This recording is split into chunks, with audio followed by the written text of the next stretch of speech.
Well, we'll go ahead and get started, everybody. Thank you for joining us this evening for a special edition of a Packard Place Public House event. We got a great crowd here tonight.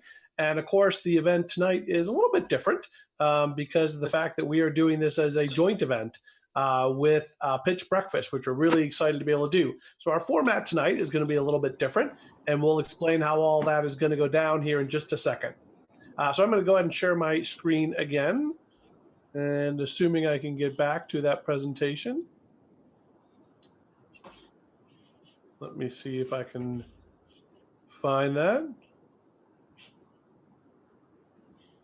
Hold on one second. We're going to get it. There we go. All right, so tonight's Public House. It's great to see everyone here. It's great to see some new faces, which is terrific. Feel free to keep your cameras on. We love seeing everyone here in the beginning part, especially since it's supposed to be a nice community event. Juan, later on, will give you some instructions. I think will be a little bit different than that when we get to the Pitch Breakfast part of the evening. First of all, just a big thank you to all of our community partners. This really is meant to be a community event. And so we love having lots of people from the community help support it, help promote it, find people who can speak at the event. And so thank you to all the community partners that you see there. If you're interested in being a community partner for your organization, let us know. We'd love to bring more people into the fold. We think that's just a great way to build the community event, especially, well, we still got to do these virtual events and everything that's going on. So thank you to all those great partners. Here's what the event looked like tonight, because it does look a little bit different. A little bit of a welcome here, just to get everyone going and reviewing some of our logistics. We're going to do kind of our community announcements earlier from 5:10 to 5:20. For those of you who have joined us for the last, couple of months, we've been using a platform called Remo where you can kind of network. And we thought for tonight, given what we're doing is a joint session with Pitch Breakfast, that Zoom would be better. So we're going back to Zoom for tonight. And therefore, we're going to do our networking at the end because we think that just works better in the way that Zoom networks things back and forth. So we're going to do our announcements here for a few minutes as we normally do in the public house. And then we're going to turn it over to kind of this joint event that we're doing tonight. So we've been doing like these community takeover events of a public house that we've done with a number of organizations, and we're going to continue doing. We think this is kind of interesting. Juan and the whole Pitch Breakfast team have been great partners of ours for years and years now. And so we're really thrilled to be able to do this. And it's kind of nice, selfishly, because the focus of tonight's Pitch Breakfast session is going to be on Class 13 of the Queen City FinTech and Queen City InsurTech program, which we're now also obviously putting under that RevTech Labs umbrella that you see right there, just like the weatherman on TV with the green screen. So we'll get to that at around 5:20 to 6:20. 5 great companies here from tonight, really dynamic founders, great panelists. And then at the end, doing network with all those folks. So you can network with the founders you heard about, or just general networking for the community. Oops. See. All right, let me try this. Use the arrow keys instead of the mouse. So, all right, there we go. Big announcement tonight is about our fellowship program powered by RevTech Labs, the accelerator.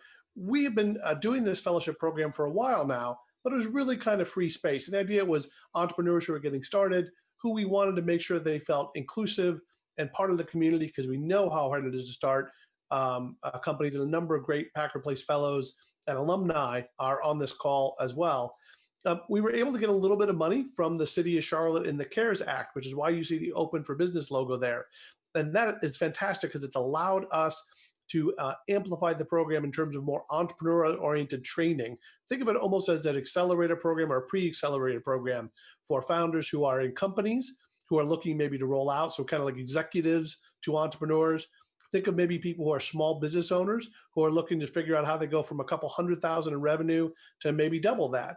Or think of it as entrepreneurs who maybe have been impacted in this job market, and they're looking to be an entrepreneur for the first time, and they're trying to figure out how to start an opportunity and move that forward as a way of creating a job and income for themselves and their family, and hopefully potentially employ other people. And we're going to have some training in here. We're also launching and making this part of our broader Charlotte Community Mentoring Network, which you'll hear us talk more about. But the reason we wanted to talk about it tonight is this is going to be publicized, I think, starting tomorrow or maybe Friday in our social media stream. We would really love you to amplify this message. This is a kind of non-expense or non-paid opportunity for founders to get some great community and great resources through the funding that Packard Place and RevTech Labs has put into it, through some sponsors have put into it, and also some of the money that the City CARES Act has put into it. So we really would love to see this happen and maximize how we can get exposure for this and then help these people get the entrepreneurial training to be successful. So fellowship program powered by RevTech Labs. Also coming up soon is our venture conference, the Venture 135 conference. We have over 100 companies scheduled to present. It is the largest venture event in the Southeast now each year. We do have a regional specific day. So even though we have 3 days by industry, one for fintech, one for insurtech, and one for health tech, we have a day on Monday, the 16th, that's a regional day for regional companies and regional entrepreneurs, probably most of the people who are listening to this. The deadline application to apply to present is this Sunday at 8 p.m. So we're giving you the weekend to get it done, but that is the final cutoff for the application to present.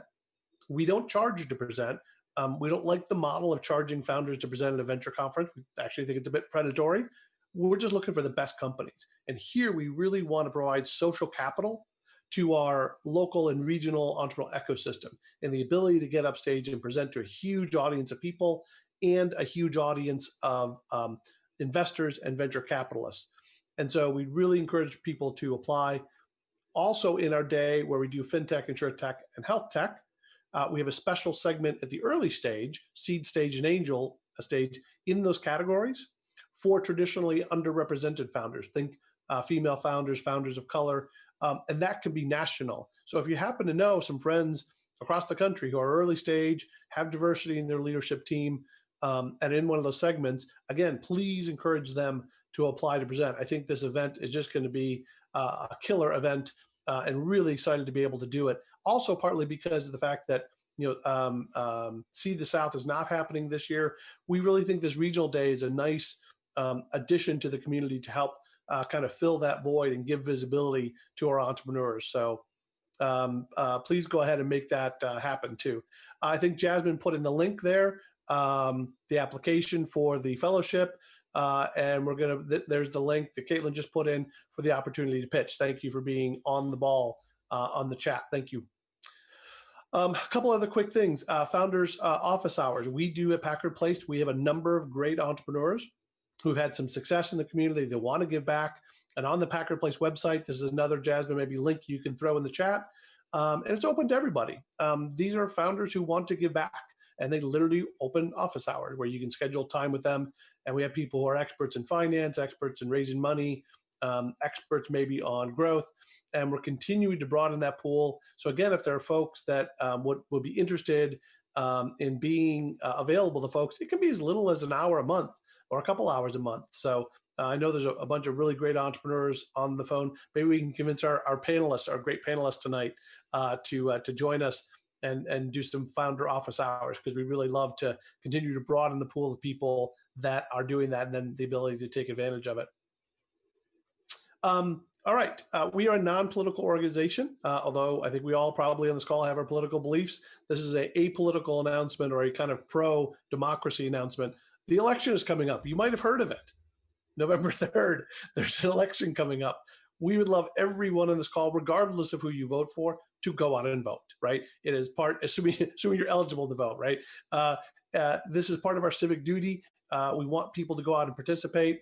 The last day for early voting is this Saturday. There is no early voting on Sunday this weekend. The last day for early voting is Saturday. Unique in North Carolina, if you are not registered to vote, you can register and vote at the same time during early voting. You cannot register and vote on election day. So if you're not registered, Saturday will be your last chance to vote in this election, because you can register when you go to the polls. And then, of course, November 3rd is election day. We've signed a pledge at Packard Place and RevTech Labs called Time to Vote, where business leaders make sure that their employees have time off to go vote or work at the polls or work on a campaign during election day. We think it's really important. And so I'd love to see you all do this, especially as entrepreneurs. We want to make sure that the entrepreneurial voice is heard in both parties, or in all parties, that our voice is heard there, and that we can help shape and influence policy that is appropriate for entrepreneurs. And Mark could probably tell you some of the great work he's doing on trying to influence political viewpoints in his work he's really passionate about. But regardless of where you fall on the political spectrum, be active, be involved, and go vote. And so that kind of brings us to the transition for tonight. Like I said, this is a crossover event, which we're thrilled to do with our friends at Pitch Breakfast, or maybe we can call this pitch drinking. I don't know. Should we come up with a new name here, Juan, maybe? So we'll call it the pitch drinking event tonight. Obviously in the evening, not in the morning, but excited to do it, and excited because QC FinTech and QC InsurTech Class 13 companies are going to be here. So these crossover events are really cool. I love the format of this, and I'm going to turn it over to our very good friend, Juan Garzon, who's going to introduce how we're doing this evening. And thank you all for being here, and thanks for participating, everyone. All right. Well, thank you, Dan, and thanks for having the Pitch Breakfast team here at a Packer Place Public House. We're excited to be here with everybody and to have these companies that are about to get on and pitch. So welcome, everyone. If you have never been to a Pitch Breakfast event before, then you are in for what we think is a treat. Pitch Breakfast is an event that we like to say is where entrepreneurs pitch and panelists enrich. So I'm sharing the slide there. And we have been around for almost 8 years now, allowing entrepreneurs the opportunity to present their companies, kind of practice their investor pitch, but in a safe and supportive environment where we have panelists and experts and thought leaders from the community that give feedback and ask clarifying questions and really just help make these pitches better. It's a great networking opportunity, great educational opportunity, and really a good time, good place for these companies to practice their pitch. So I'm actually going to introduce the companies that help make Pitch Breakfast possible, including all of the companies that you see down here: Spengler & Egan's, NK Patent Law, Dual Boot Partners, Powderly Vuchnik, Trinet, and Foundry Commercial in between each pitch. And so I'll have a little bit of time to tell you a little bit more about who they are and what they do. But for today, we're just going to dive into those presentations here in just a moment. So we do have two of our partners are law firms, which means we have a legal disclaimer.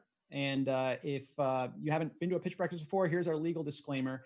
Pitch Breakfast, or Pitch Breakfast at Packer Place Public House, is an event that is educational in nature. The companies are pitching and not practicing or conducting a securities offering.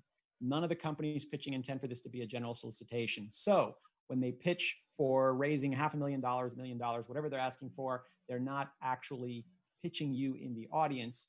If you're an investor and you're interested, you could take that conversation offline.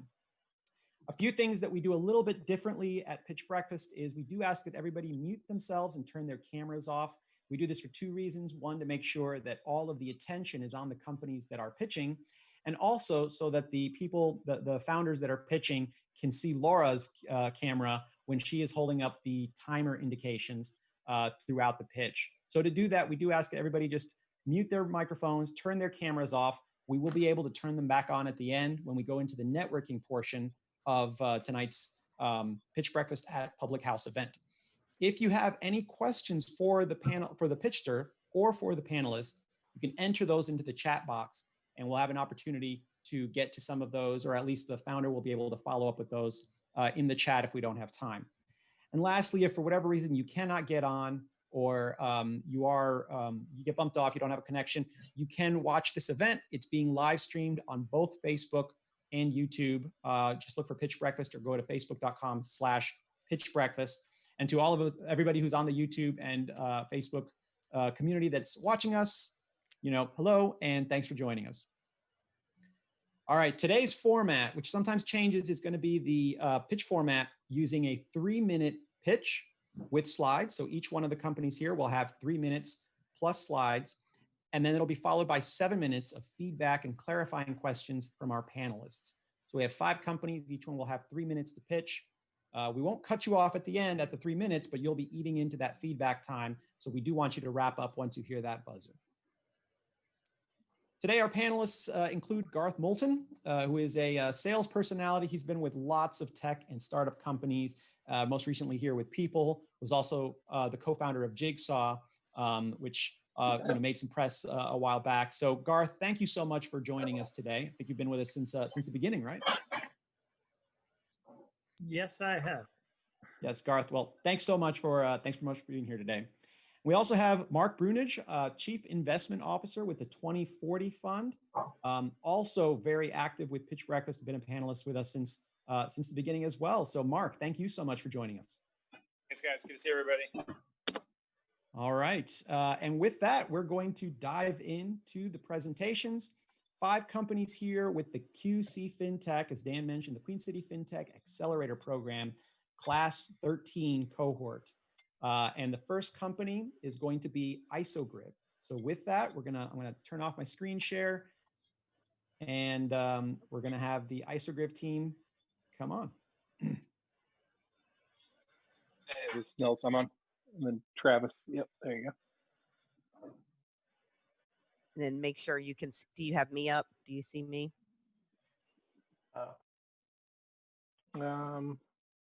Yes. Okay, perfect. No, can you share? Yep. Great. All right, Nils, whenever you are ready, we'll start the timer. Okay, I'm ready. So we're IsoGrib. What we do is we make machine learning accessible. Travis, you can go to the next slide here. And the problem we're solving for is the fact that we live in a time where machine learning technology, artificial intelligence technology is really groundbreaking and powerful, but people can't use it. And the primary reason they can't use it is because either they can't code or they don't understand how the probabilities work, things like that. So there are a lot of ways that individuals, businesses, and decision makers at companies could be making better decisions, kind of leveraging that technology, but they just aren't. So our solution was to make an accessible, no-code platform. We call it a decision atlas. So it's like a guide in your decision making. So you can go to the next slide. And here's that problem just kind of condensed. Essentially right now, if you're going to use machine learning, you need developers, you need a data science team. It's a whole big, long process, and you might even not know what you're looking for. Our solution just puts it right in your face, gives you the answers you need, and helps you make actionable decisions when you need them. So you can go to the next slide. Our products right now, we're focusing on 2 different areas within the legal field, because these happen to be areas that really lend themselves to NLP and users that are already interested in leveraging machine learning and AI. The 2 verticals we focus on right now are patents and mergers, and the 2 markets we're targeting are hedge funds and law firms. You can go to the next slide. So our solutions right now, out of the box, that are on the market are 78% accurate, which is versus like a coin flip. What we're doing is 78% accuracy on predicting an outcome like a patent challenge, a current litigation, a merger breaking. We're into a specialist area called CFIUS, where you're just determining if there's a national security risk there. As far as the simpler, we're no code needed, so anybody can use it. Any lawyer, anybody with familiarity with the subject matter can use it, and they're going to see the value faster. The current processes and solutions we're solving for take about 3 hours to even a month to do. They can cost hundreds of thousands of dollars to get an analysis of litigation, to get things like that done. And some of our users just want a quick take on what's happening for a certain situation. We get that to them in about 30 seconds after a filing, and we can kind of get into the technology on that later. The market and the TAM that we see right now is around $36.1 billion, because we're including in that both hedge fund research spend as well as law firm spend. As an example, a typical patent litigation can cost up to $1 million, can start around $1 million for a large white shoe law firm. So this is kind of a drop in the bucket for our platform. You can go next slide. Our team, myself, I have a background working at a SaaS company called Reorg Research, where I developed their growth products and ran product on a equity research type platform. Travis worked with me there as a data wrangler and kind of in data science, where we kind of got the idea of ways that we could enhance these workflows. Lucia, she's our director of research, so she's really the one finding out what the key metrics are for stakeholders. Then we've got Ahmed, who runs data science, machine learning, and is a full stack developer. As far as the technology goes, just in our core products right now, we're looking at over 756 billion different data points that go into our probabilities and our recommendations. We use all of the most advanced forms of machine learning. We just do it in a way where you don't need to know how to code. You can go to the next slide. So our traction currently, we're expecting to pick up revenue around beginning to mid-December. We're expecting that to be about $100,000 for our first contract. We launched in July. We've been in QC FinTech here for August, September, October. So we're kind of on a quick growth path. And that's going to be the end of the presentation. I'll open up to questions. Great, thanks, Nils. Yeah, Mark, you want to kick us off? Yeah, Niels, thanks for the pitch. I mean, 3 minutes, first of all, never went so fast. So yeah, these comments are probably going to just be more pointed towards whatever you want to call the super fast format, that whether it's 3 or 5 or 7 minutes, it's probably a limited use case, but I try to always kind of throw some of this in because the pitch breakfast experience might or might not be the majority of the pitches you give, but it's some in certain terms. Sometimes the first that kind of quick touch base with somebody to get the second pitch, which would be the hour to 2 hour meeting. But so my comments were more on, first off, like, good job getting through that in 3 minutes. I think I get it. We actually run a fund, we run it like a hedge fund. So I kind of have seen other approaches out there. I would just refocus maybe on ordering in this short order format, this 2 to 7 minute format. I think getting to the example a lot quicker is going to be helpful. This is a highly abstracted end market, or an application, excuse me, in an end market. Right. So it's like, here's the example in legal, here's why it matters. So first point is example with the legal. Then I just talk about the addressable market, show that it's big, talk about your traction, hit your team, and then just get to the so what, which is kind of the ask. So like example, legal, total addressable market and legal, here's why we're there. Oh, by the way, we've got tons of good traction right now. Warburg Pincus flashed up there, QC FinTech. Here's my team, super qualified. And yeah, we're looking to raise $500,000 in a seed to kind of launch out of QC FinTech and take to the next level. And then, if that were the 5 to 7 minutes you and I had virtually, or, let's assume in a post-COVID world, we're standing outside of one of those rooms at a convention center where everyone's pitching and stuff. I just have 5 to 7 minutes to hang out over a cup of coffee. Like, that's kind of your out of the back pocket 5 to 7 minute version. But that's just kind of my initial reaction. But yeah, I'm definitely I'm thinking more about just kind of getting the investor hooked quickly, and just getting that narrative set as to, like, why we should meet for 2 hours or an hour, next week or the week after, kind of thing. But yeah, Sure. pretty cool concept. And yeah, congratulations on getting everyone together. That's a pretty cool, it's a cool idea. So, I'm interested in hearing more. Yeah, thanks. Yeah. Garth, what do you think? Well, thanks, Mark. You now that I think about it, it's like, yeah, that is a great way to order it. Because yeah, the 3 minutes is really fast. And and I know I feel like I say this all the time, but you did a reasonably good job. There was a little bit of shoving some stuff in the end, which is, it's just not necessary. People can't process it. And so, yes, I would, in order to concentrate a lot of the information quickly, I would go right to the example. I would lose that slide where you have the kind of classic intersection of users and data scientists and developers. It's like a general way to describe a very complex thing, and you don't have time to go after that 3 minutes. I would choose one of the use cases. In this case, you chose the legal one. It's great. It's like, this is what these companies spend on this. So our 40,000, I got it in the end. I was kind of like, what's the product? Is it a services offering?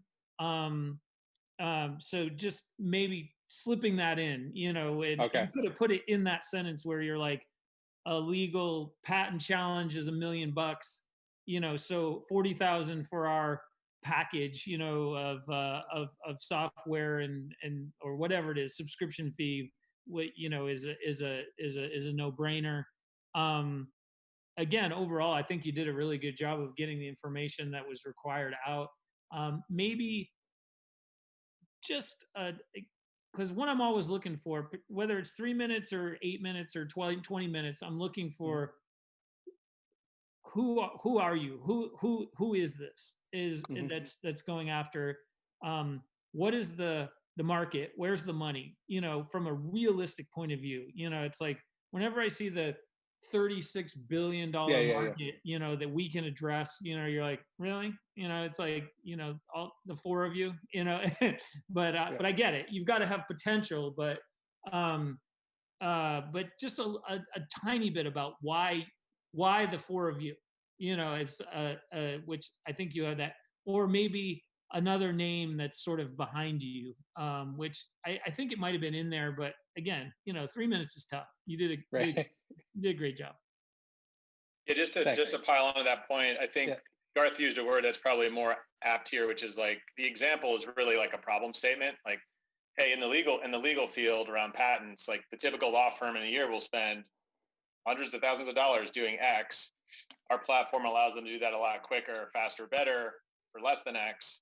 And now I'm kind of like, okay, I see value prop, and then like hooking the value proposition to the market is probably just the more intuitive way to get your kind of first read audience on a track with you. And then it's like, I agree, you just got to keep it tight, because it's, again, the highly abstracted, like applied technology idea like this.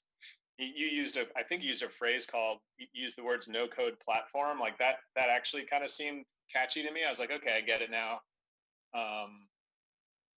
So it's always hard to judge the kind of technological kind of prowess level of your audience, right? It's like, right. I used to do tech investing in the late 90s when XML and things were starting to happen, like people were building these tools to like automate and parse and bring kind of machines to the table. And I think machine learning or AI has the same problem, where it's like you say it and anyone who's marginally, informed on it is going to have like a really wide berth as to what they might assume you are doing or not doing. So right. I like the problem statement and then value prop market. And then it's all good. We similarly, it's funny, we're looking at an investment in a totally different end market, but it's similar to this, where you could apply it to 3 or 4 or 5 different industries or end markets. And that's been part of the problem is like, this first round that they're raising, it's actually the second round, but it's after their seed to get the tech out of the lab. It's like, what are we going to do next, right? So it's to Garth's point about you and the team. Like, hey, I've got this team of 4, and we're raising $500,000 to go prove, that the legal patent space is a viable space, and we think we can put 10 or 20 million bucks of revenue up on the board. And I think your credibility factor goes up tremendously, because at that point we can talk about like what you and the team are going to do versus attack the $36 billion market, which is a great vision, but anyone can go say it. So anyway, that's all I had. But one last thing, did I see on your chart that you brought in $1.5 million? No, so that's our projected. So we came off of a team where we so in about a year I built a product that went from 0 to 2 with the same pipeline. So we're projecting 1.5 on this in about a year. So so that was a projection. No, I get it. If you had brought in 1.5 million, I would be like, my name is Nils and I brought in $1.5 million, and here's how I did it. Yeah, I'll talk to you in March. Awesome. Garth, Mark, thank you guys so much. Nils, congrats. Good pitch. And thank you. So we're going to be moving on to the next pitch here. And before we do, just want to give a quick shout out to 2 of our partners, Spengler and Agins. They are attorneys for the Charlotte startup community. They have been partners with us since just about the very beginning, and really great people who support the entrepreneurial community with any kind of legal question that you might have, especially when it comes to formation or getting ready for funding or things like that. We also have another law firm that partners with us, NK Patent Law. Ani over at NK Patent Law can answer pretty much any question with anything having to do with trademarks, intellectual property, patents, things like that. Both of these law firms, really fantastic people to work with when it comes to startups and founders. So That's it. We're going to go ahead and get set up next, the Sabius team. So I'm going to stop sharing my screen here so that the Sabius team can get set up. As you guys can see, a 3-minute pitch is very short, very condensed. And one of the things that we hear about time and time again is don't squeeze everything that you would have in a presentation in that 3 minutes. You really want to kind of get investors' attention. So we're going to see lots of examples of these 3-minute pitches and what we can do then. So with that, it looks like the Sabius team is up and ready to go. And I did also want to add one real quick. I think they're also preparing for a 6-minute pitch. So if Mark and Garth sort of also want to think about that as they give feedback, because I believe their pitch in a few weeks is 6 minutes. Is that correct, Dan? That's correct. Roselli? Perfect. All right. So that might be another addition into giving some of this feedback as well. Awesome. So yes, the teams are preparing for a 6-minute pitch here in November. And so we're giving them half of that time now to try to grab your attention. So with that, Jason, whenever you're ready to go. Okay. Hey guys, we can start now. Hi everybody. My name is Jason Anthony, and I am the founder and CEO of Sabius, the payroll in your pocket application for freelancers to put their tax obligations on autopilot. Our economy has changed. Freelancers and independent workers will soon be the new majority, and their struggles with managing their tax obligations are real, with roughly $100 billion going unpaid to the IRS each year. Failure to pay taxes or paying them incorrectly results in frustrating and costly financial problems. Sabius makes it simple for freelancers and independent workers to automate their estimated tax obligations to the IRS, saving them time and money. We help the individual chip away at their tax obligations instead of making big lump sum quarterly payments without having to switch banks or the way that they work. Our business model focuses on channel distribution through B2B clients in the CPA and accounting industry. More specifically, seeking product market fit with CPAs and accountants that are solely working with freelancers, creatives, and independent workers. Our B2C marketing strategy consists of pinpointed digital outreach to the specific segments of our target audience, as well as traditional search engine optimization efforts as a user acquisition channel. In terms of our revenue model, our enterprise subscription fees vary based on the projected number of users. Our direct-to-consumer fee is a flat monthly subscription, which is also a tax write-off for the user. Our current traction consists of our first sold pilot agreement with the CPA firm and a partnership with a gig work platform that supports Latinx, Black, and female freelancers. We also have several similar agreements in place with CPA firms that are now moving into the contract phase. Our team has a strong mix of banking and startup experience. All three of us have felt what it's like to be a full-time freelancer, as well as the burden of juggling the complex financial responsibilities that are associated with it. I personally have over 20 years experience as a freelancer and a decade of professional sales and digital marketing experience as an independent contractor. We're currently launching our B2B pilot and B2C consumer products for product market fit and traction. In the near future, we're looking to expand into the larger commercial space and banking sector. To get there, we're looking to raise a seed round to increase our sales and revenue and enhance our product and engineering team. Thank you very much for your time and consideration, and I look forward to continuing the conversation and answering any questions. 12 minutes or 12 seconds to spare. Excellent. Thank you. Great, great job, Jason. Yeah, Mark. Thanks. Hey, Garth, start this time. Come on. Or Garth, sorry. Okay, I'll go first. Yeah, Jason, good job with the time constraints. One question I had: have you don't have any? Are you testing the product? You don't have anyone currently using the product right now. Is that true?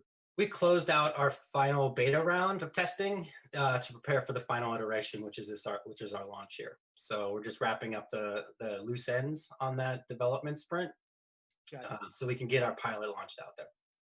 And is it does it have to coexist with a banking app, or is it No, we're bank agnostic, which is nice. So the user or the freelancer can come from over 10,000 different financial institutions in the United States. Okay. Okay, got it. And maybe a question just about, going back to what I'm looking at, your idea Mhm. actually last. And first is like, who are we talking about here, you guys? And then what is the market, that you want to capture, maybe a tiny bit more detail about this is the target. I mean, I know there's going to be a whole parcel of gig economy workers out there, but just what we want to capture 0.5% of this localized region, or whatever, maybe just a number to kind of circulate in the back of your head. But It's 16 of the 59 million got it. would be the full-time freelancer. Yeah. Okay. I think that's all I've got. Again, good job getting I feel like the requisite information out in that very tiny, it's just like things to expand upon in the 6 minute would be maybe a tiny bit more about you and your team's background, like why, okay, you've been a freelancer, but from the other end, it's like from running a company, putting a company together, it's like, okay, you would be an experienced user of your own app, but to what degree should we entrust 750 grand with you to make this a reality? Thank you. Appreciate that.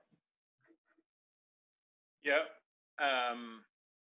Yeah, just to add to some of that, whether you're in the 3-minute format or the 6-minute format, if you have an extra 12 seconds, I definitely would hit a little bit more on the product, like kind of where it's at. The fact that you've had some beta users, and that's just 1 or 2 sentences of like, here's where we are, here's where we've gotten with our team and the bootstrapped approach. In the 3-minute, if you have 3 minutes and 12 seconds in the 6-minute pitch, I would go a little bit deeper there.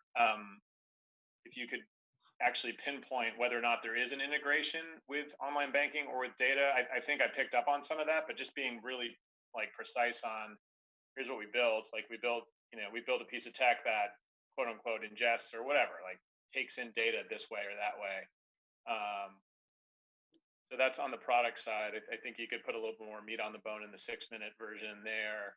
I do agree with Garth, like a little bit more from the team side as well, which isn't hard to achieve. But I think being precise is i.e. your experience as a contractor or your experience as an entrepreneur.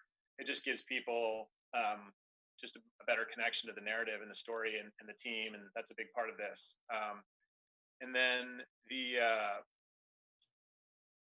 I think, since you're precise in your ask, like we're going to raise 750 to $1 million or whatever the ask was, like, in the 6-minute version, I think it's entirely possible just to flash a nice, clean, like uses of capital. Like, here's what you're going to use the money to do, and here's where it's going to take us. Like oftentimes that's one of the easiest things for entrepreneurs to talk about.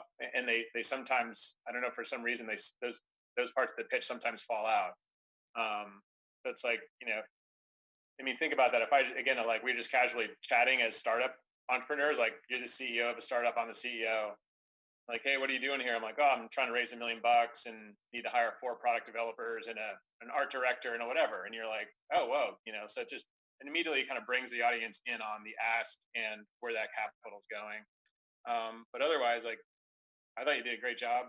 I really like the look and feel. I mean, it's sometimes underemphasized, but the clarity that your visuals brought, I think, helps kind of keep the viewer or the panelist or whoever's reading your stuff kind of in a calm mode. Like a lot of times they get too much content. I think it needs to be said that like clean design and less is more on content is always going to, I think, be better. So you did a really good job on that. Anyone who's watching this, I think, whether or not you agree with the look and feel in terms of the layout, like I thought it was great. I actually think it looks good.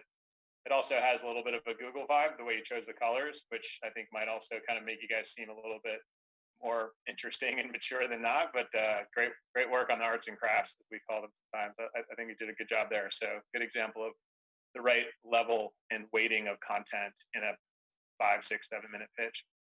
Thanks, Mark. Yeah. Thanks for the feedback. Yeah. Thanks, Garth. That's all I have. Awesome. Garth, you have any closing thoughts?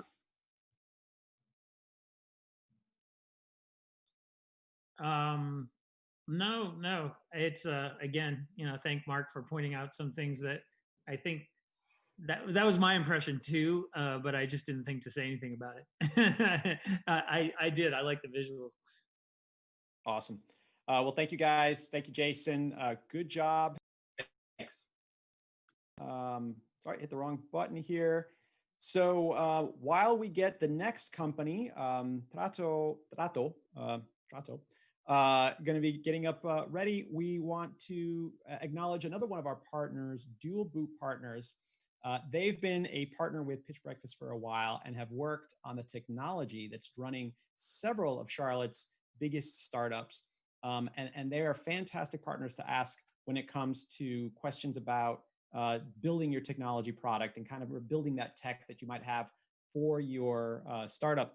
Like they say here, their expertise is really on getting those new digital products to market quickly, great for MVPs, all the way up to your full scale enterprise builds. And they've seen it all and have some amazing people on their team, some of who I think are on this call here tonight. So if you have any questions around the tech that's running your startup, then talk to Dual Boot. Also, Powderly Vuchnik. Powderly Vuchnik are our CPAs at Pitch Breakfast, and they can be yours too. If you are a startup that is just starting to get out of the phase where you're doing your own bookkeeping and your own taxes, definitely need to have an expert look at that. The team over at Powderly Vuchnik are great, as well as for larger companies that are scaling up and need some help with that. So we want to thank Dual Boot Partners and Powderly Vuchnik for their support of Pitch Breakfast and of all the companies that come through our event. All right. So with that, I'm going to go ahead and stop sharing. And we should have the next team ready to go. That is me. I'm going to be sharing for him. All right. And then whenever you guys are ready, feel free to get started. Ready now. And just let me know when to change. And then I'll also be showing you your countdown as well. Awesome. Hi, everyone.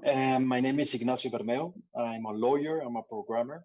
And I'm also the CEO and founder of Trato, a software as a service that helps companies simplify and legally support their online agreements with blockchain and AI. Here, Dan, you take 2 shots. Next slide, please. Maybe signing digital contracts today is very easy, and we are pretty overwhelmed with options that complete the task. However, how many times have you really tried to close an online negotiation? It is a nightmare.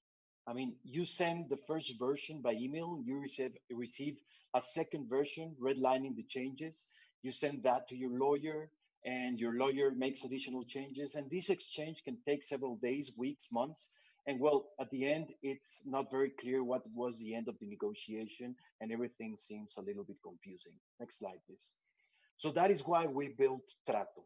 Trato is a software as a service, as I said, that helps companies track all legal activities on the blockchain in order to have all your clients and suppliers easily track of everything they're doing. You can see a very simple view that enables you to negotiate, enables you to create a contract, sign an agreement, request, and be notified of everything relevant of all the contracts you're handling. Next slide, please.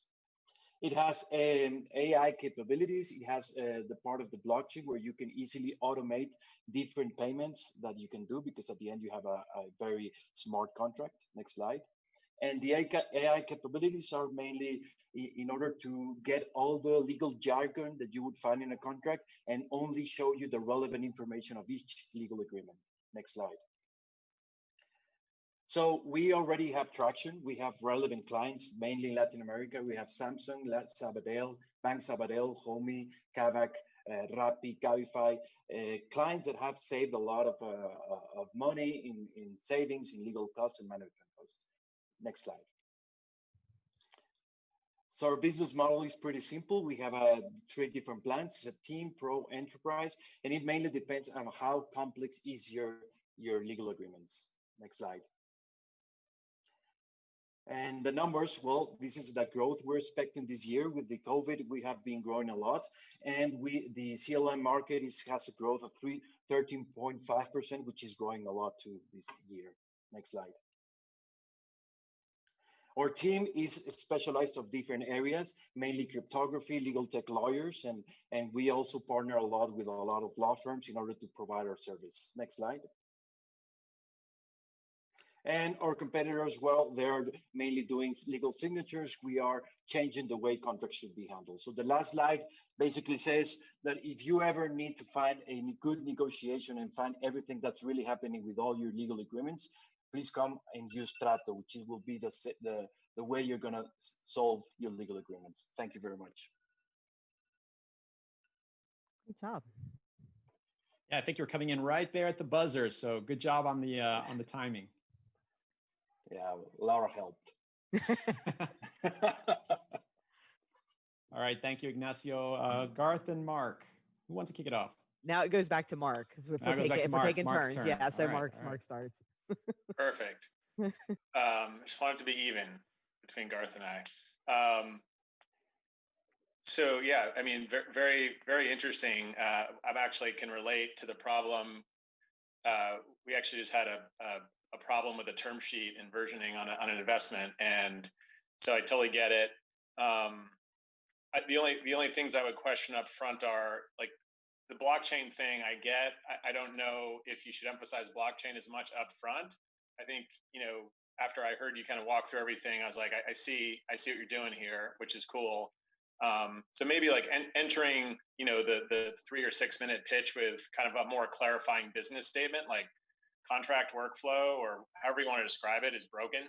Like it's inefficient. It's frustrating. It creates errors. It creates rework. It's a problem. Everyone knows that. And if you're pitching to a lawyer or a professional investor or a target, that they're going to all probably say, yes, that's true. It's a big pain in the butt because email is probably 25 years old technology. So it's kind of like contract workflow is kind of broken. COVID actually amplified that. Like I think you could actually bring the most recent, 10 or 12 months of experience in, and you're like, as a result of COVID amplifying this problem, given distributed and virtual working, like we've got clients. It's like, if you said that in the first minute and a half, it would just be a much tighter hook. And then you can kind of get into the ask, the next, like, so it's like, we're building something that's, essentially simplifying and or making a broken business process better. We've worked really hard and fast. We've already got clients and we're raising whatever, $1 million, $5 million, whatever the ask is. And then you can go into like, here's my team. Here are the roles I need to fill. Here are the markets I'm going to attack. And it's like, I think if that's your framework for a 3, 6, 8, 10 minute pitch, like you're probably setting a pretty hard hook to get the follow up. Yeah.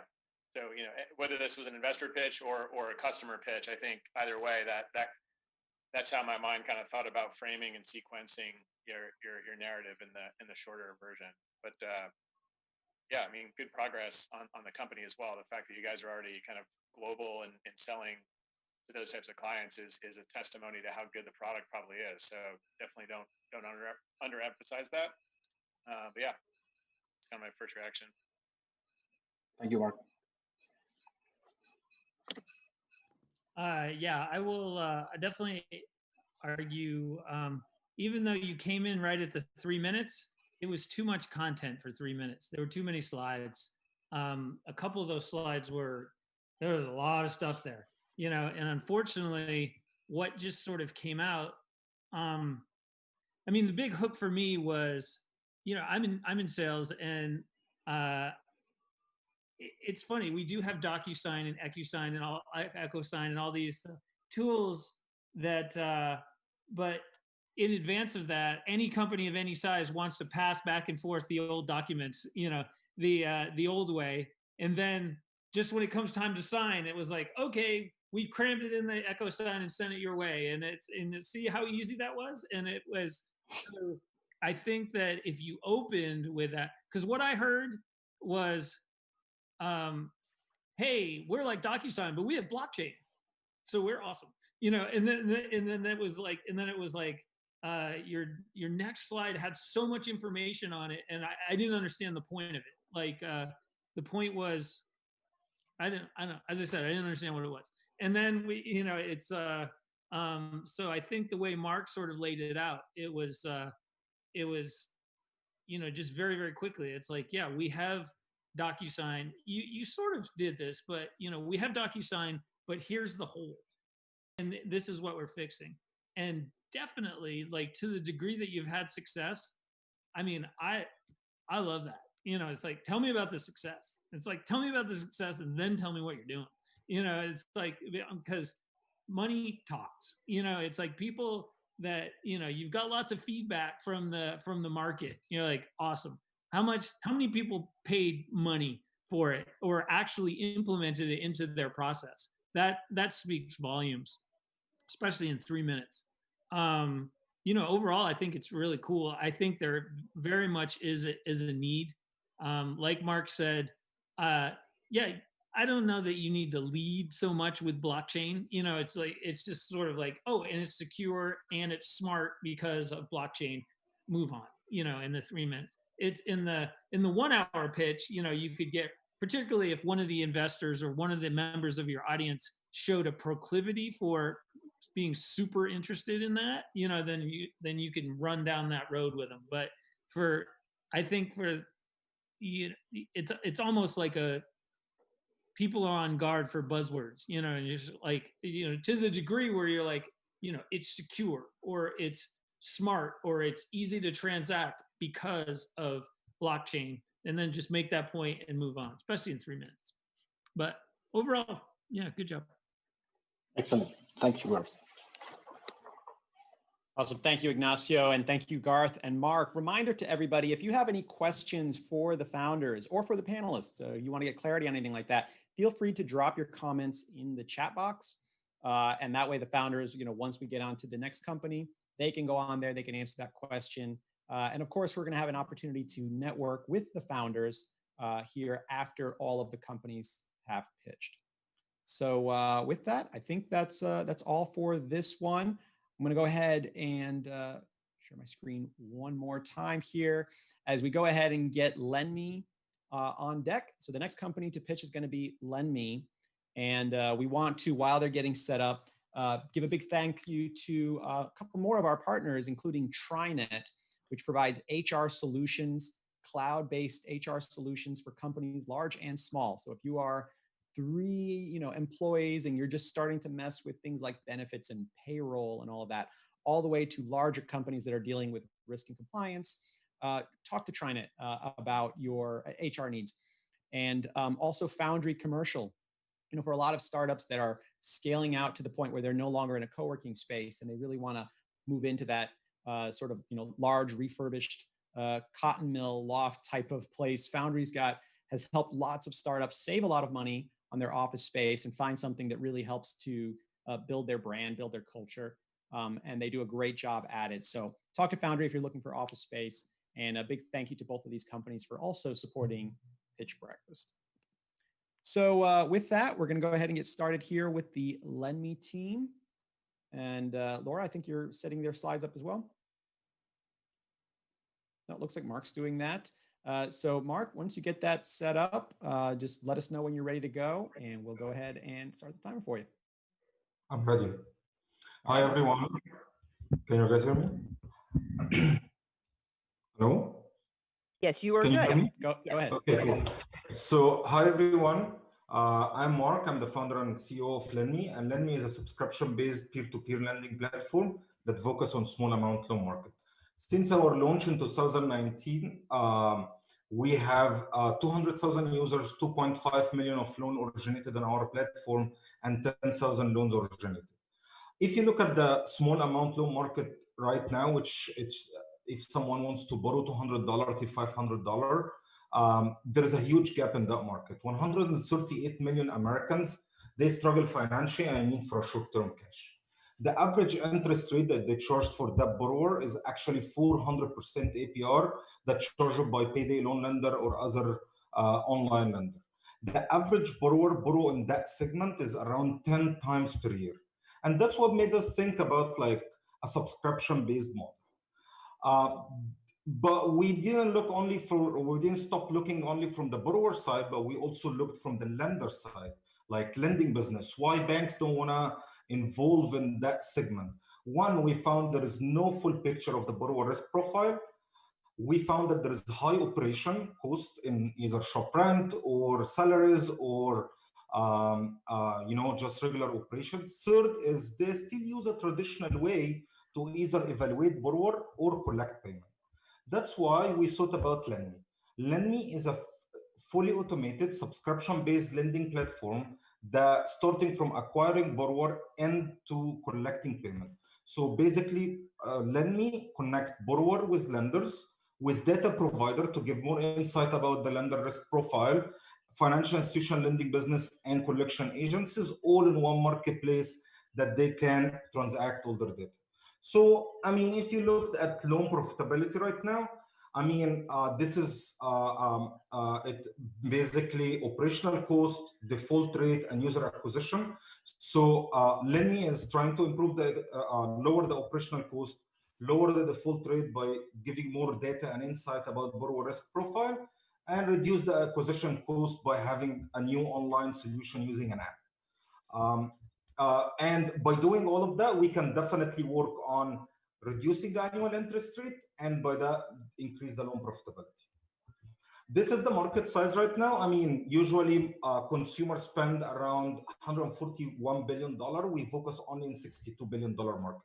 This is our current partner, TransUnion, Experian, Douala for ACH, Fiserv, Viewdly, and DebtTrader. Our model is a subscription based, so we charge a monthly subscription for the borrower and monthly subscription for the lender, 99 cents and 1% on each transaction. We also have 200,000 users, $2.5 million originated. We generate 12 cents for every dollar invested in our platform without involved in the interest rate. Lendme Predict is our subscription, is our machine learning algorithm that predict the likelihood of the borrower to pay. This is our investor. This is our borrower platform. This is our enterprise solution designed only for institutional lending businesses. This is our current ask. So our current round is $3 million round. We have previously raised 500, and we're basically going to focus on revenue generating project to improve our revenue from 16 cents instead of 12 cents. Growth of our user base and loan volume, sales strategy to acquire enterprise customers. Thank you so much. And you can also check our website, lendme.com. Great, thank you. Over. All right, thank you, Mark. Good job on that. I lost track of whose turn it is now. I think it's Garth. Now it's Garth. Now it's Garth.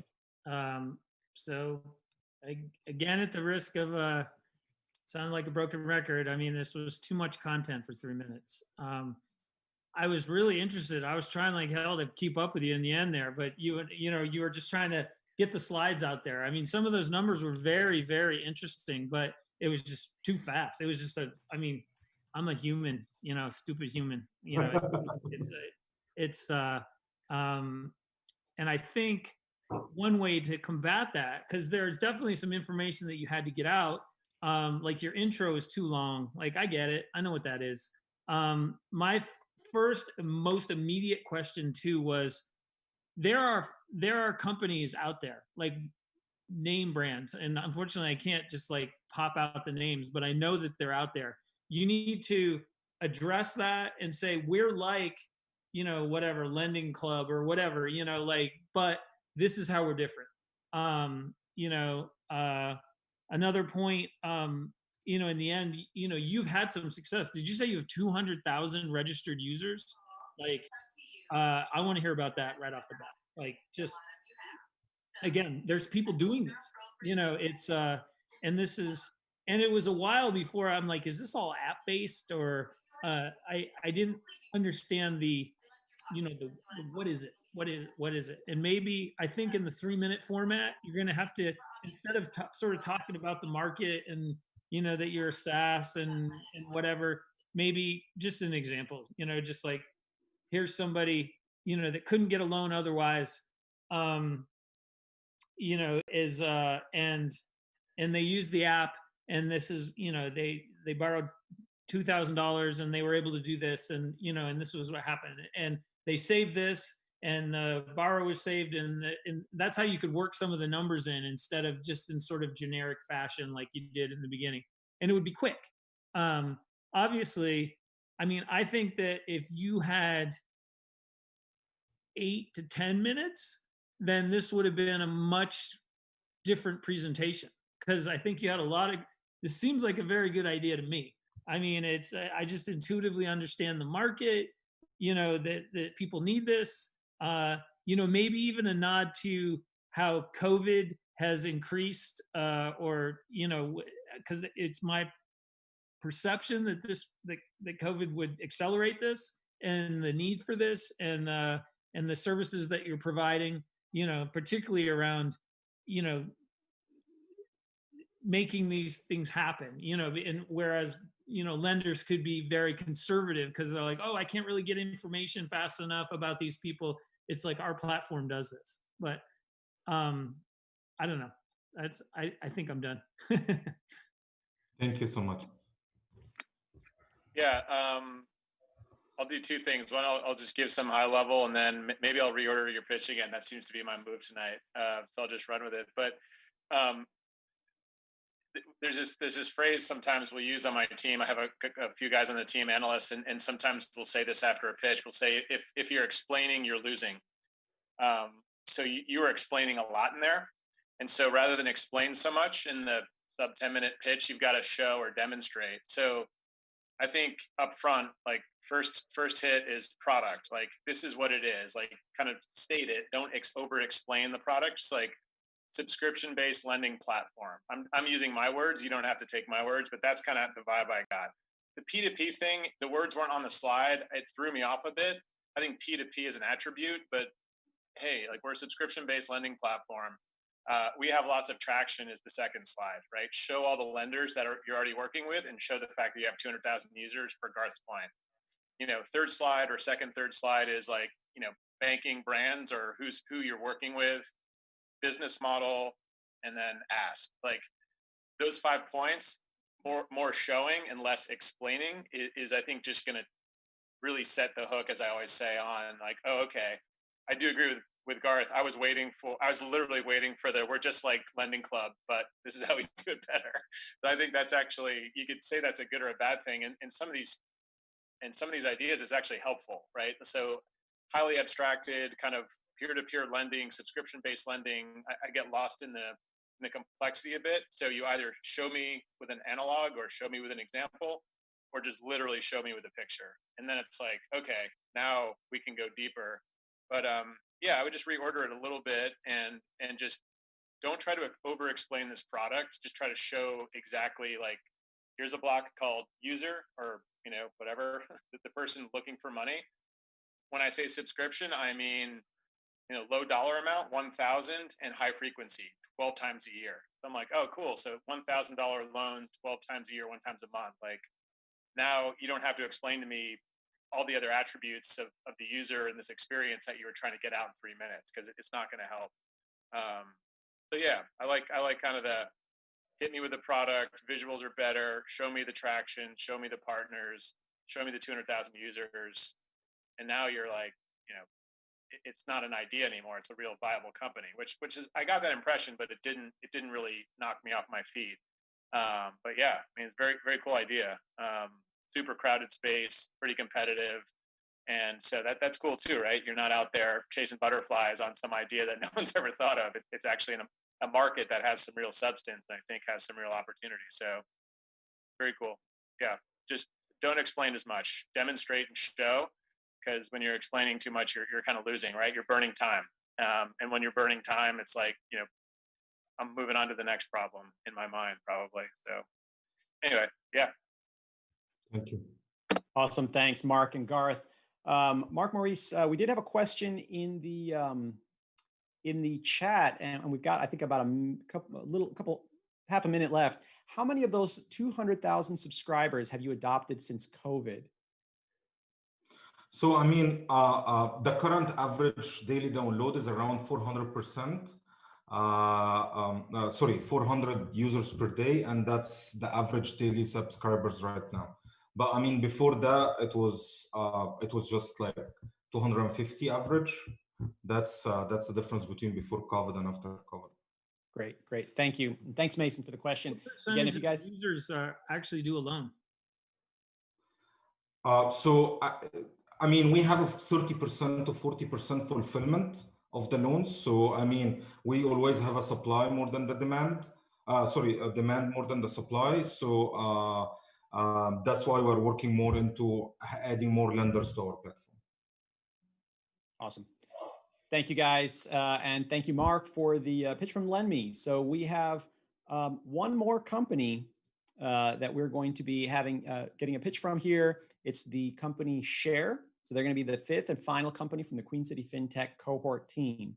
So while Share gets ready to go here, we do want to announce a couple events. I know Dan mentioned some events. We had some other events that we wanted to share with the community. And that included the New Ventures Demo Day. So New Ventures is up in the Triad region. So it's kind of our neighbors to the north. And they have their demo day. It's going to be over 2 days, November 12th and November 13th, where they are going to have a chance to present the companies that have gone through their program. And they're going to have sort of an expo with different companies. I added the link there to the chat. Another event coming up on November 10th, Venture South is a local angel investment group, part of a network that's throughout the Southeast. If you're interested in becoming an angel investor, even if you've never invested in a startup before, but you like some of these companies that you're hearing and you want to learn more about how to invest in them, I highly recommend that you check out Venture South. We're having a happy hour on November 10th. I'm not sure exactly what time, 5 or 6 o'clock, but you can find out more at Venture South right there on the website. More about Venture South. And then you can ask if you'd like to get an invite to that happy hour.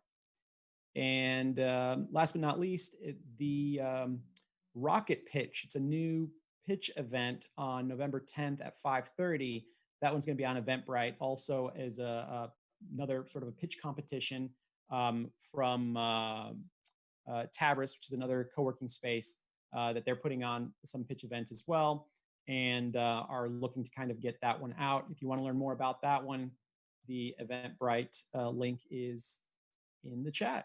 So with that, that takes us to now the fifth and final company, Share. So I'm going to stop streaming. And Laura, I think you're running the last one here. No, he is. But oh, sorry. I will always have it. Yeah. There we go. I think Eric. Okay, I thought you're so you're good, Eric. I'm perfect. Yeah. And then here's just so you see my a little folder here for your timer. All right, and just whenever you want to start, just let me know. Terrific. My name is Eric Shabil, and I'm the CEO and founder of Share. Share is the first online marketplace making sharing home ownership with friends, family, or anyone simple and easy. We provide the process and tools to be able to co-own homes, whether you want to co-own your primary residence and live there, or if you want to co-own a secondary home. We provide the tools to easily buy that equity and being able to sell that fractional equity on your own terms. So we want to know, first of all, do people even co-own homes together? Do they share home ownership? They absolutely do. Actually, 22% of all loans that were originated last year were with multiple non-related home buyers. So to quantify that a bit more, in LA, San Francisco, New York City, and Seattle, some of those metropolitan areas, there's 650,000 co-owned homes. You're looking at around a $330 billion industry that is now continuing to grow about 1%. And you can see so also by some of the competitive landscapes. As an example, like Picasso is a new competitor here. So we know that home buyers, there are users, they want to co-own homes. They want to co-own homes because it is unaffordable to actually buy a nice home in an affordable area. So how do they do that today? Well, first they have to figure out who to co-own homes with. They incur high closing costs with the lenders. They usually have to seek legal counsel to form special LLCs or TICs. And then, of course, when you do co-own a home, how do you actually sell that fractional equity? So right now we're seeing a lot of co-owners actually who co-own right now multifamilies who are joining Share, trying to sell their portion of their ownership. without having to do a HELOC or any other type of reverse mortgage. And now for real estate agents, those are really our customers, their pain points are door knocking just sucks. And then the market is completely saturated. In fact, 80% of newly licensed agents actually never even use their license when they actually get it. They just totally drop off because it's so difficult to find clients. So how do you actually increase this massive, largest demographic of millennials and give them the opportunity to buy a home? And that's what we're doing with Share's free marketplace. So Share encompasses some of the social attributes from Zillow, LinkedIn, Facebook, as well as we incorporate the MLS data feed. And we provide 100% dedicated support to help you co-own homes. So looking at the example, if you want to buy a $3 million home, say in a nice area of Santa Monica, realistically, not many people can afford almost a $13,000 monthly payment for their loans. However, with Share, if you buy that with 3 others, it's a lot more affordable for $3,200. So going into our solution a bit deeper, here with Share, you can invite friends or family to co-own homes. You can pre-qualify and get pre-approved with our wholesale lenders. We work with Quicken Loans and UWM. You can choose a realtor agent, and then you can sell when you want. We also provide 0 closing costs. So on average, you're saving at least $5,000 when you buy a home using Share, and it is for free to use our process. Here are just some of the strategic partnerships we have executed. So Quicken Loans and UWM are right now our current wholesale lenders. We originate those loans and we provide them for the funding. What they do with those, what they're looking at us for is to reduce their risk in their portfolio. So there's a lot of foreclosures going on in COVID, and they're going to use us to mitigate that risk by adding co-owners to those homeowners who are in jeopardy. Our competitive advantage is we are first to market. No one is doing exactly what we're doing. We have over 150 brandable domains, meaning if you type in shared home ownership or anything in that nature, what we're doing in the co-owning space, that'll redirect you towards one thing, and that's our site. We are a licensed real estate brokerage and a licensed mortgage brokerage. With our team, we have over 40 years of combined experience. We have a patent protecting 20 claims with our co-owning process, and Share the name as a registered trademark belonging to us. Our 5-year projection is shown here. Our primary source is from transactional revenue. So when co-owners do buy a home using our process, we charge 25% of the realtor's commission on one side. So on average for a $700K home, we generate around $4,500 per transactions closed. We've generated around $137,000 to date, closing 27 different transactions. And then we have MRR for Shares Click, which is a feature for realtors to get ahead of the other realtors on our platform, getting better leads and more leads and a credit system.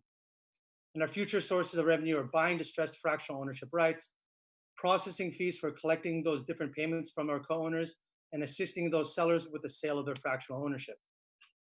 Our previous investments to date, we've raised $440,000 to date from friends and family. We raised our first institutional money from Mucker Labs.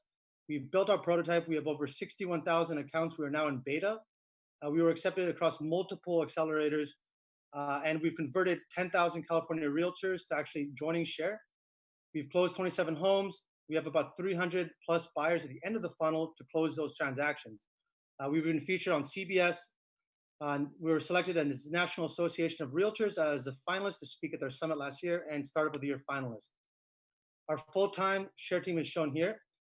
I'm the CEO and founder as a licensed real estate broker and mortgage broker over 10 years in the industry. Paul Orr is our COO. He was senior VP of B of A, and he's a GE Six Sigma and as an MBA. We also have an in-house software development team of 6 full-time devs, making us extremely agile and reducing our burn. Why we are pitching today is we're seeking another $250,000 that's left in our round. We've already raised from our follow-on investors. We received some COVID-19 funds and some funding from Queen City. What that will get us is continued tech, but more importantly, marketing and our sales. We need more sales staff to pick up the phone and onboard those realtors to charge them those monthly recurring revenue. And our goal is to be closing at least 25 co-owned homes per month. And that concludes our presentation, and I think we'd love to get you guys on board. Thank you.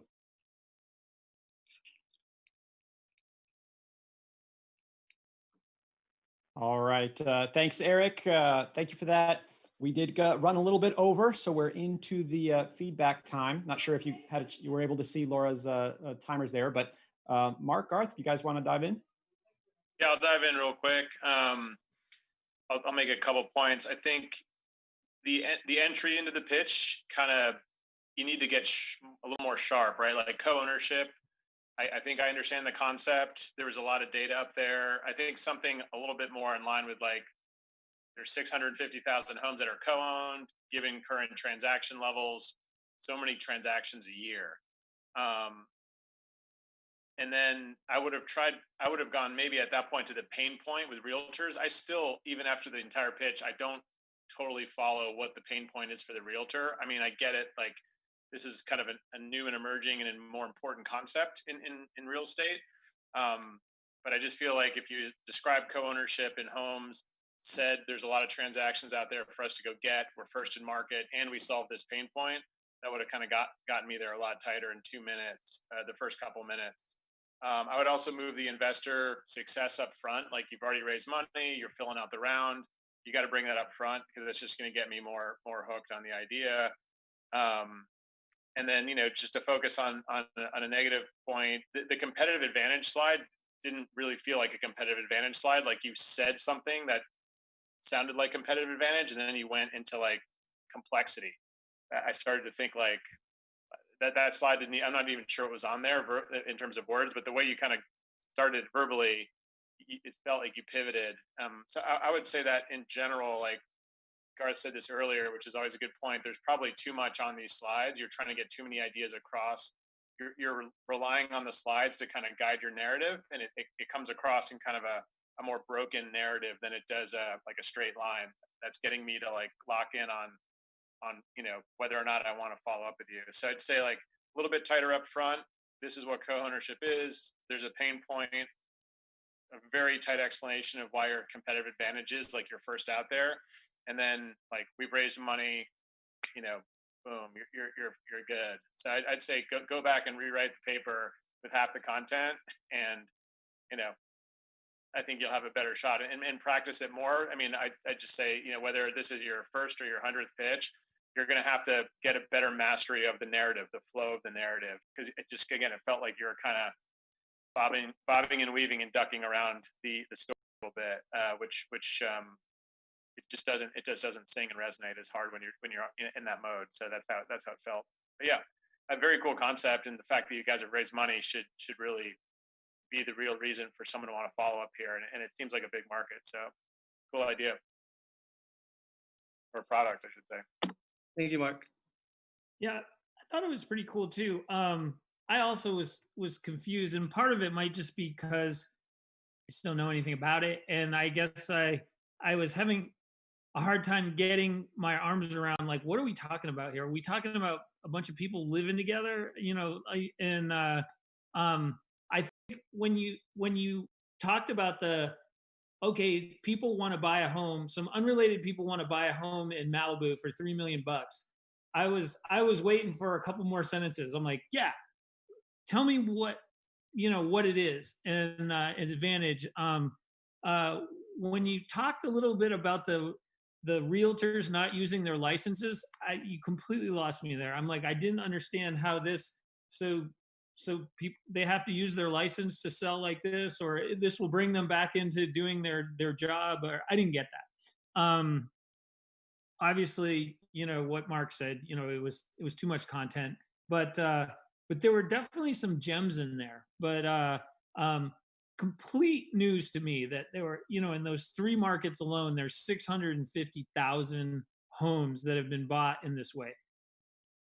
I might just say that I might just start with like the Malibu example. Maybe not Malibu, because you're like, that just doesn't seem like real life, but maybe Bay Area, people can't afford a house of that much money. And so this is what would lead them to go down this path. And then in fact, 650,000 in those 3 markets have already done this. So this is the thing.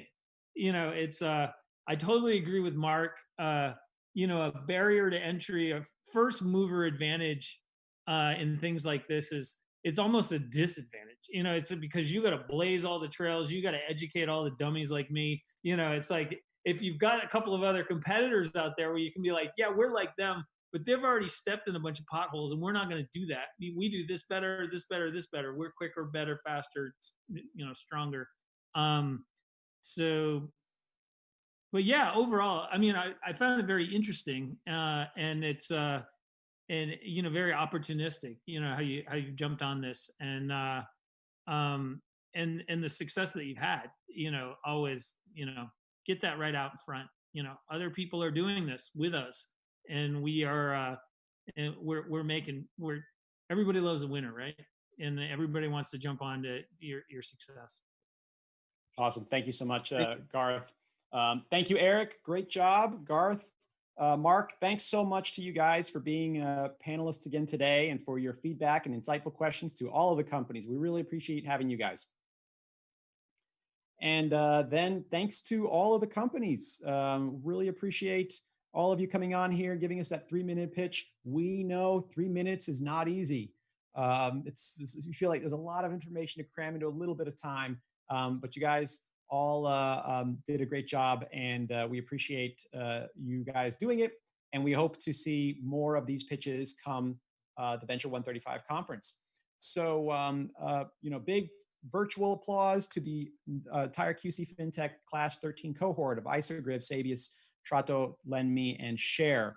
What we're going to do next is we're going to open up the breakout rooms. This will allow everybody to have a chance to ask additional questions. Mason, I saw you had another question there for the Share team that you could ask there and have a chance to network. We're also going to have one room that is community. So if you want to network with other people in the community, you can jump into the community issue or you can jump into one of the breakout rooms. So please turn your mics back on.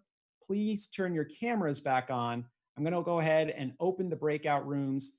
The founders will all go to those rooms, and then you guys will have the ability to choose the room.